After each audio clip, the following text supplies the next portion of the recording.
20,000 men step into the sky over Holland. It is a Sunday afternoon, warm and bright. The harnesses snap. The static lines clatter against the doors of the Dakotas. Below them are the green Dutch fields, neat as a tablecloth. The canals running straight to the horizon. The small red roofs of the villages. The men of the British 1st Airborne Division come down with their rifles slung and their packs swinging beneath them. The plan, they have been told, is simple. They will land in a quiet sector.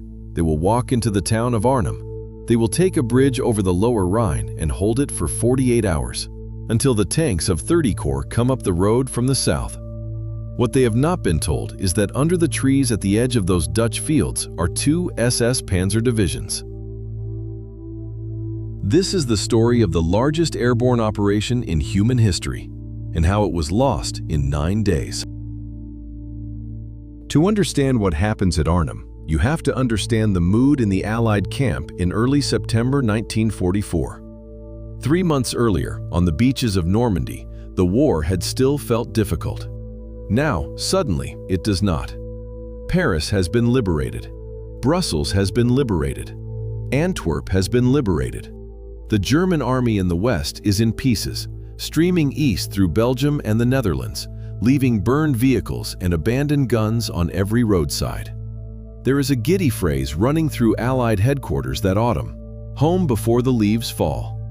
There are Allied generals who genuinely believe the war is days, not months, from being over. Field Marshal Bernard Montgomery is one of them. Montgomery is 56 years old. He is small, sharp, fastidious, and he has been at the center of the British war effort since El Alamein in 1942. He has just been promoted to Field Marshal, and he believes, with a conviction that frightens his American counterparts, that he has the strategy that will end the war by Christmas. Eisenhower, the Supreme Commander, wants to advance on a broad front. Push everywhere, push hard, exhaust the German army. Montgomery wants the opposite. One thrust, one axis, one narrow, concentrated punch through the northern shoulder of the German line, across the Rhine, into the Ruhr, Germany's industrial heart. Cut the Ruhr off from the Wehrmacht, and the Wehrmacht starves. War over. Christmas in London. The problem with Monty's plan is geography. Between his army and the Rhine lie 3 major rivers and several canals. Each of those is a German defensive line waiting to be manned. Cross them one by one in conventional fashion, and the Germans recover. Cross them all at once, overnight, by dropping airborne troops on every bridge between the front and the Rhine, and the German line never has time to form. That is Operation Market Garden. Market is the airborne component. 3 full divisions, the 101st American, the 82nd American, and the 1st British, together with a Polish parachute brigade, will jump along a 64-mile corridor and seize every bridge between the Belgian-Dutch border and the town of Arnhem on the lower Rhine. Garden is the ground component. The British 30 Corps, led by Brian Horrocks, with the Guards Armored Division at the front, will drive north up a single elevated road, roll over each captured bridge, and arrive at Arnhem in 48 hours. If it works, the Allies are across the Rhine. If it fails, they have committed an entire airborne corps to a salient with 1 road in and 1 road out. Commanding the airborne corps is Lieutenant General Frederick Browning. They call him Boy. He is the father of British airborne forces, the man who created the Red Beret, who built the parachute regiment from nothing in 1941. He is 47 years old, married to the novelist Daphne du Maurier, and he has never commanded troops in actual combat. Market Garden is to be his first battle. It will also be his last. A few days before the operation goes in, a young intelligence officer at Corps headquarters walks into Browning's office with a folder under his arm. His name is Major Brian Urquhart, no relation to the British Airborne Division commander of the same surname, just a coincidence. He is Browning's chief intelligence officer. He has been studying the Dutch resistance reports, and he has been studying the latest aerial reconnaissance photographs taken over Arnhem. In those photographs, in the woods near the town, he can see tracked vehicles, tanks, self-propelled guns. He is cross-checked with signals intelligence. He is cross-checked with ultra-decrypts. There are 2 SS Panzer divisions resting and refitting in the Arnhem area. The 9th SS Hohenstaufen and the 10th SS Frundsberg. Both badly bled in Normandy, but both real, both armored, both there. He shows Browning the photographs. Browning looks at them. Browning tells him the photographs are inconclusive. Browning tells him the tanks are probably not serviceable. And then Browning calls a doctor, has Major Brian Urquhart medically examined, and sends him on sick leave. Days later, the operation goes in. It is the afternoon of Sunday, September 17, 1944. 2,023 aircraft and 478 gliders cross the channel in a stream that takes more than 2 hours to pass any given point on the ground. Field Marshal Walter Model, the commander of Army Group B, is having lunch at the Hotel Tafelberg in Oosterbeek, 2 miles west of Arnhem, when the first gliders pass over his head. He runs to his car with his briefcase under one arm and his cap in the other hand. He is convinced for several minutes that the Allies are trying to capture him personally. He is wrong about that, but he is the first senior German officer to grasp that something enormous is happening, and he is on the telephone within 20 minutes. The drops are textbook. The American 101st around Eindhoven, the American 82nd around the Maas at Grave and the Waal at Nijmegen, the British 1st Airborne, 8 miles west of Arnhem. 8 miles west. The bridge they are supposed to take is in the middle of the city. The drop zone is on a heath called Renkum, well outside it. The British paratroopers will land, assemble, and then walk 8 miles through built-up Dutch suburbs to reach their objective. Why?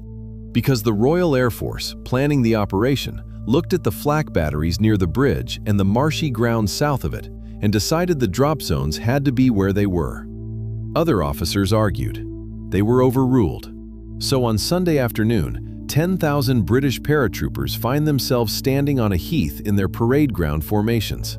And the bridge they need is 2 hours' walk away, through a city full of Germans who have just been alerted. Almost immediately, a second problem reveals itself: the radios. The British 1st Airborne Division has been issued radio sets that simply do not work in the Dutch terrain. The wavelengths are wrong. The ranges are too short. The interference from the brick buildings and the dense Dutch undergrowth chokes them. Within hours of landing, Major General Roy Urquhart, the divisional commander, cannot talk to his 3 brigades. His brigades cannot talk to each other. Nobody can talk to Corps headquarters. Nobody can talk to the Royal Air Force overhead, who are flying in to drop supplies and have no idea where the men actually are. The most modern airborne operation in history is being fought with the communications of the trenches of Verdun. Into this fog steps Lieutenant Colonel John Frost. Frost is 32 years old, commanding officer of the 2nd Parachute Battalion. He has jumped at Bruneval. He has jumped at Sicily. He carries a hunting horn in his pack, a regimental tradition. His battalion has been given the central mission of the British drop. They are to walk into Arnhem along the river road, the southernmost of 3 approach routes, and seize the road bridge. The other 2 routes are blocked within hours by German blocking forces, Kampfgruppe Spindler, Kampfgruppe Kraft, scratch units thrown together by SS officers who happen to be in the right villages with the right men. The river road, almost by accident, is open. Frost takes it. By 8 o'clock on Sunday evening, his battalion, about 740 men, including engineers and signalers and a handful of stragglers from other units, reaches the north end of the Arnhem Road Bridge. They cannot take the south end. German armored cars are dug in there, but they hold the north ramp. They occupy the houses around the foot of the bridge. They settle in to wait. They have been told to hold for 48 hours. While Frost is digging in, 50 miles to the east, a German general named Wilhelm Bittrich is doing what nobody on the Allied side believed he could. Bittrich commands the 2nd SS Panzer Corps. His 2 divisions, the 9th SS Hohenstaufen and the 10th SS Frundsberg, are exactly what Major Brian Urquhart had warned about. They are battered. They are at perhaps a quarter of their full strength. The 9th SS, as it happens, is in the middle of loading onto trains for Germany when the airborne lift begins. But Bittrich is 50 years old and has been a soldier all his life, and the moment the first reports of paratroopers reach him, he understands. Airborne troops do not jump for nothing. Airborne troops jump for bridges. There are 3 bridges in his sector: Arnhem, Nijmegen, and Grave. He does not wait for orders from above. He splits his corps. The 9th SS under Walter Hartzer is to crush the British at Arnhem. The 10th SS under Heinz Harmel is to fight south to Nijmegen, hold the Waal River line, and prevent the British armor from coming up. The order goes out within hours of the first landings. This is the move that will doom Market Garden. The Allied plan depended on the Germans needing days to react. Bittrich reacts in hours. Meanwhile, on the road from Belgium, 30 Corps moves north. The road they are on is one road, a single elevated highway across flat polderland. The Dutch farmers call it a dike, with deep drainage ditches on either side and no shoulders. A tank that takes a hit on this road blocks every other tank behind it. There is no flanking. There is no spreading out. It is a column. The lead column reaches the canal at Sun, 8 miles inside Holland, just as the German engineers blow the bridge in their faces. The 506th Parachute Infantry, Easy Company among them, secures the demolished crossing, and Royal Engineers begin assembling a Bailey Bridge from prefabricated steel sections trucked up from the rear. It will take them 12 hours. The clock on 30 Corps' 48-hour timetable on the very first day is now broken. They will run behind it for the rest of the operation. By dawn on Monday, the 18th of September, John Frost's battalion at the Arnhem Bridge is fighting alone. The first German attempt to retake the bridge comes from the south. A column of half-tracks and armored cars from Kampfgruppe Grabner of the 9th SS Reconnaissance Battalion, 16 vehicles in all, plus a few trucks of infantry, accelerates onto the bridge ramp and tries to rush across in column. Frost's Piat teams and his single anti-tank gun let the lead vehicles cross most of the span before opening fire. They hit the lead vehicles. They hit the rearmost vehicles. Within 20 minutes, the bridge is a corridor of burning steel. 12 of the 16 vehicles are destroyed. Hauptsturmführer Grabner himself is killed. The wreckage will burn all day. For another 70 hours, that wreckage and Frost's 2 battalions will block the most strategically valuable bridge in northwestern Europe. By Wednesday, September 20th, Market Garden is unraveling everywhere except the place it was supposed to succeed. The British 1st Airborne, west of Arnhem, has been compressed into a shrinking perimeter around the village of Oosterbeek. Their attempts to push through to Frost's battalion at the bridge have been broken up house by house, street by street, by the men of 9th SS Hohenstaufen. The radios are still failing. The supply drops are landing on German positions because nobody can tell the Royal Air Force where the British line actually is. The Polish Parachute Brigade, which was supposed to drop on the south bank of the Rhine on Tuesday and reinforce the perimeter, has been weathered out. The planes never left England. 11 miles to the south, at Nijmegen, the Waal River is still in German hands. The 82nd Airborne has taken the southern half of the city and the southern approach to the bridge. But the bridge itself is rigged with explosives and held by 10th SS Infantry, exactly where Bittrich had ordered them to be. The Guards' armored tanks roll up. They cannot cross. They cannot bypass. They cannot wait. Every hour that passes is an hour of John Frost's clock. So the Americans do something almost no one thinks will work. In the middle of the afternoon, on Wednesday, September 20th, Major Julian Cook of the 504th Parachute Infantry Regiment leads 26 canvas and plywood assault boats into the Waal River. In daylight, across 400 yards of open water, under direct German fire from the north bank. Most of the men have never paddled a boat before. They paddle with rifle butts. They paddle with shovels. The boats are flimsy enough that bullets pass through both sides without slowing down. The first wave loses about half its men in the water. Cook himself, in the lead boat, prays the Hail Mary out loud, in time to his strokes. Hail Mary, full of grace, stroke, stroke. The Lord is with thee, stroke, stroke. They reach the north bank. They take it. By dusk on Wednesday, the Nijmegen Bridge is in Allied hands, intact, with the demolition charges still on it. The Guards' armored tanks of 30 corps cross the bridge in the gathering dark. They are 11 miles from Arnhem. The road ahead of them is narrow, but it is open. And then they stop. They stop because the Guards' armored commanders fear a German counterattack on a single road in the dark. They stop because their infantry is far behind. They stop because they want to gather their fuel and their orders and resume in the morning, in daylight, in proper formation. They stop. For the night. The American paratroopers who have just paid in blood for the Nijmegen Bridge watch the British tank crews brew tea on the north bank. There is a story, never quite confirmed, of an American captain shouting at a Guards officer that the road to Arnhem is open and his cousins are dying for every minute they wait. The Guards officer answers that the orders are the orders. The Americans never forgive them. 40 years later, James Gavin of the 82nd will still say, in interviews, that the British cost him the bridge. That night, 11 miles to the north, John Frost's battalion is on its last legs. The houses around the bridge ramp are on fire. The Germans have been firing phosphorus shells into them for 2 days, methodically, building by building, watching the British paratroopers move from one collapsing structure to the next. Frost's hip has been shattered by a mortar fragment.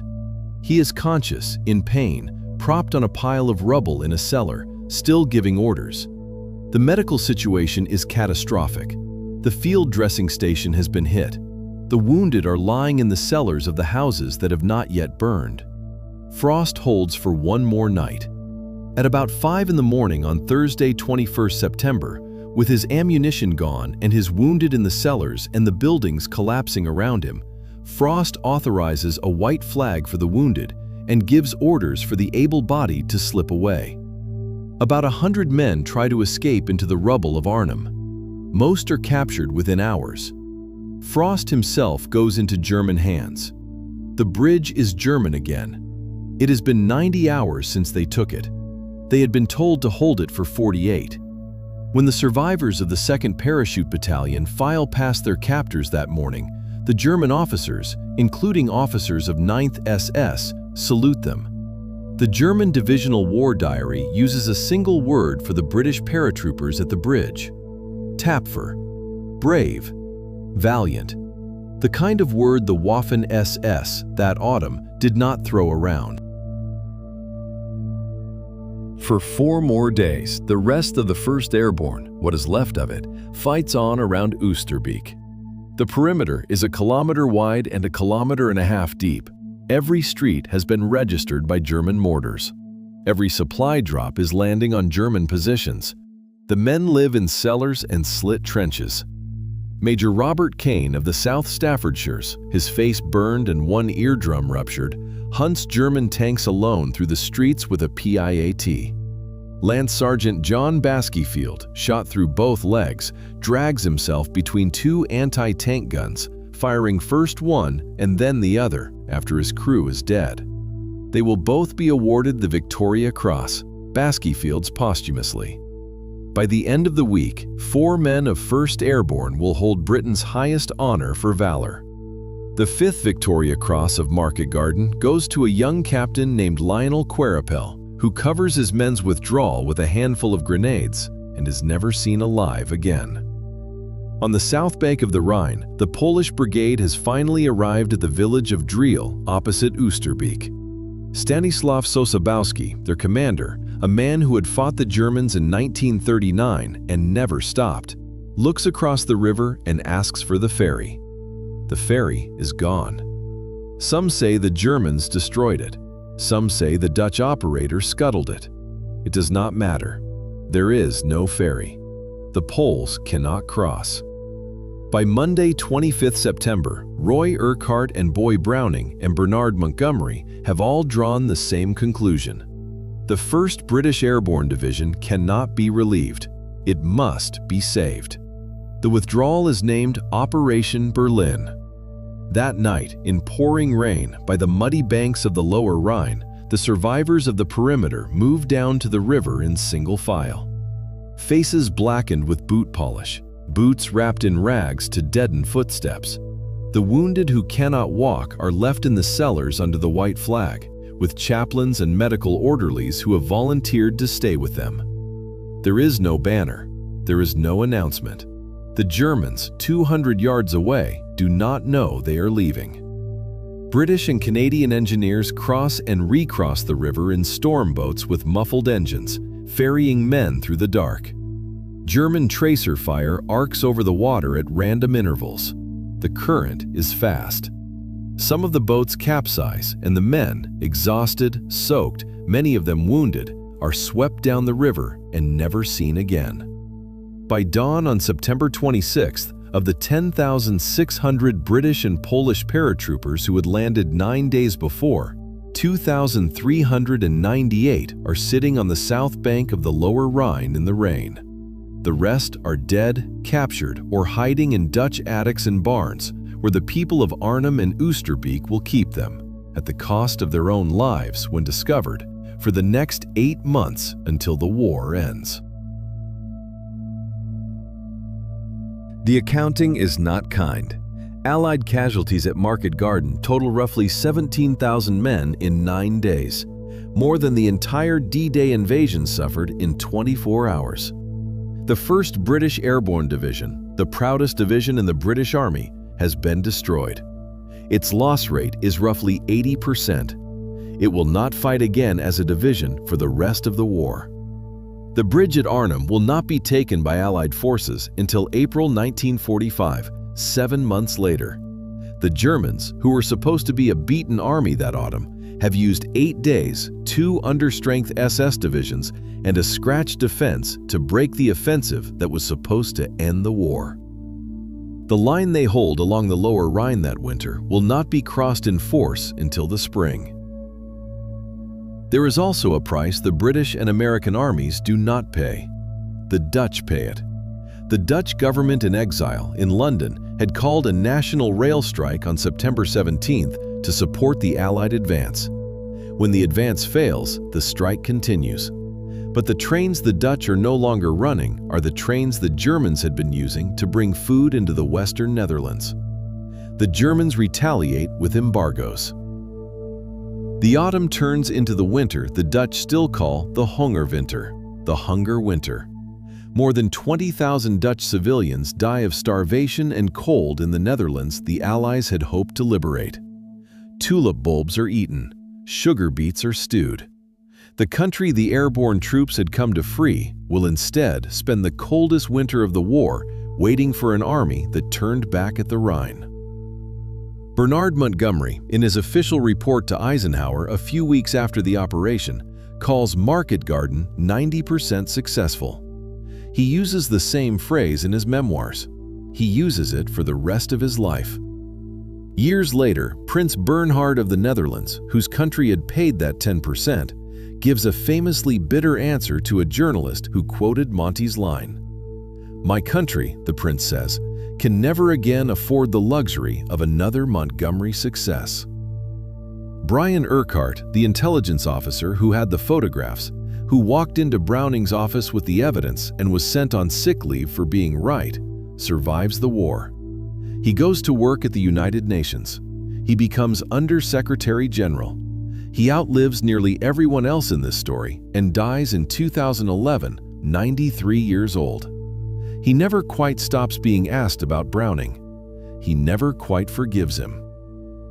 John Frost survives too. He is a prisoner of war until 1945. He returns to the Parachute Regiment. He is at Suez. He retires a Major General. In 1977, when Hollywood comes to make the film of Cornelius Ryan's book, John Frost stands on the bridge at Arnhem with the actor Anthony Hopkins, who is playing him. Two men on a bridge in the autumn light, one in costume, one in his old uniform. The bridge is renamed for Frost shortly after, the John Frost Bridge. It is still called that today. The phrase that gives the operation its name comes from Browning himself, before the drop, in a private conversation with Montgomery. Browning is meant to have said, and history believes he said, that he could hold the bridge for 4 days, but sir, I think we may be going a bridge too far. 8 decades later, the line has outlived everyone who fought to take it. It has become a way to describe any plan whose ambition reaches past what its planners can deliver. Any operation that asks for one more bridge than the road can carry. 20,000 men stepped into the sky over Holland on a Sunday afternoon in September 1944. They had been told they could end the war. Instead, they had been given a bridge and a road and a single September week. And 90% of that had been enough.